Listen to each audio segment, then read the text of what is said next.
जग्गा चोरी करने के लिए 3 घरों के सामने पहुंच जाता है। अब 3 में से बस एक घर में जाना ही सेफ है। तीनों घरों को ध्यान से देखिए और मुझे बताइए कौन सा घर जग्गा के जाने के लिए सेफ होगा, ए, बी या सी।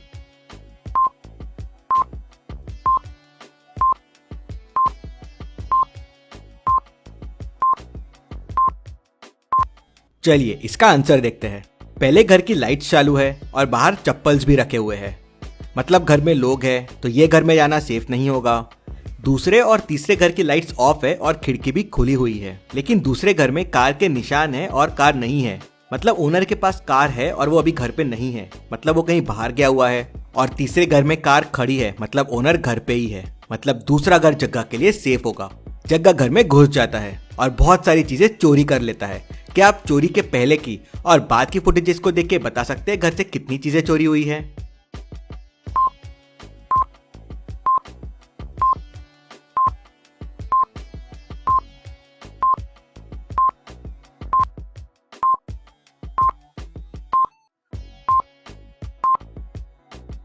घर से टोटल 4 चीजें चोरी हुई है।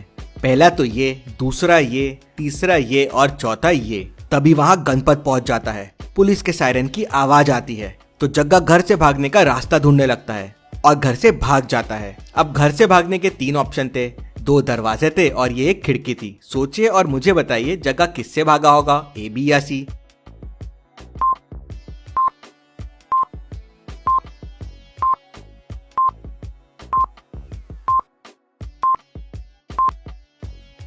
चलिए इसका आंसर देखते हैं। खिड़की टूटी हुई है लेकिन कांच अंदर की तरफ पड़े है, मतलब खिड़की बाहर से तोड़ी गई है, तो जग्गा यहाँ से तो नहीं भागा है। ये वाला दरवाजा बंद है और लॉक भी लगा हुआ है। अगर जग्गा यहाँ से भागा होता तो अंदर से लॉक कैसे लगा होता, मतलब जग्गा ये वाले दरवाजे से भागा है।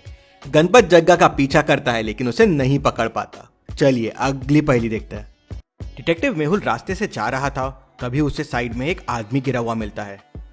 वो कार रोक के उसके पास जाता है तो देखता है कि उसकी डेथ हो गई है।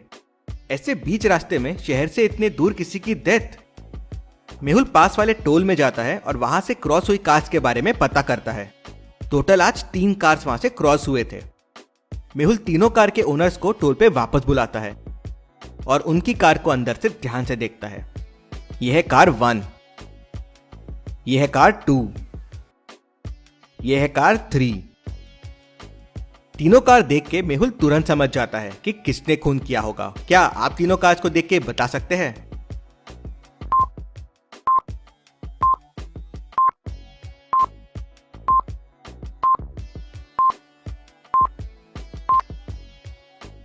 चलिए इसका आंसर देखते हैं।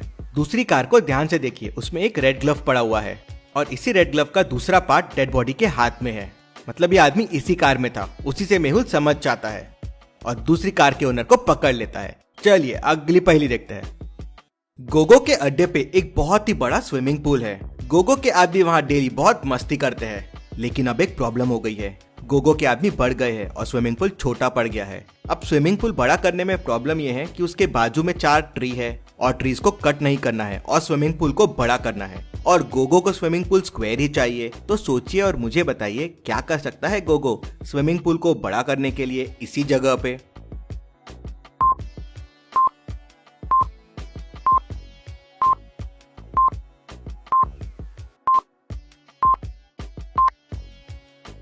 चलिए इसका आंसर देखते हैं। गोगो ने मस्त दिमाग लगाया, उसने पूल को कुछ ऐसा बना लिया। अब ट्रीज भी वैसे ही है, पूल्स भी बड़ा हो गया और स्क्वायर भी है। चलिए अगली पहेली देखते हैं। रमा अपने तीनों बच्चों के साथ बीच पे जाती है, पायल, रॉबिन और मयंक। रॉबिन सबसे छोटा है, चारों बीच पे खेलते रहते हैं। तो मॉम कहती है मैं आइसक्रीम लेके आती हूँ। पायल और मयंक से कहती है कि रॉबिन का ख्याल रखना। मम्मी जब आइसक्रीम लेके वापस आती है तो रॉबिन की पानी में डूब के डेथ हो जाती है। मयंक कहता है मेरा ध्यान फुटबॉल खेलने में था, मेरा रॉबिन पे ध्यान ही नहीं गया। पायल कहती है मैं तो सेल्फी लेने लग गई थी, मेरा भी ध्यान रॉबिन से हट गया था। अब आप सोचिए और मुझे बताएं किसकी गलती है रॉबिन की डेथ में।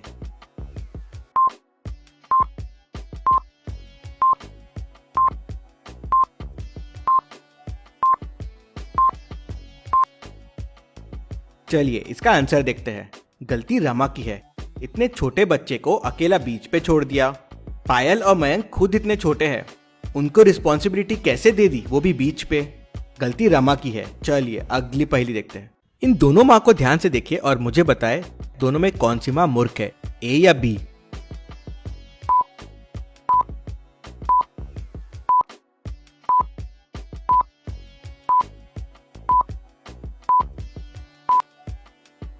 मुझे इन दोनों में बी वाली माँ ज्यादा मूर्ख लगती है।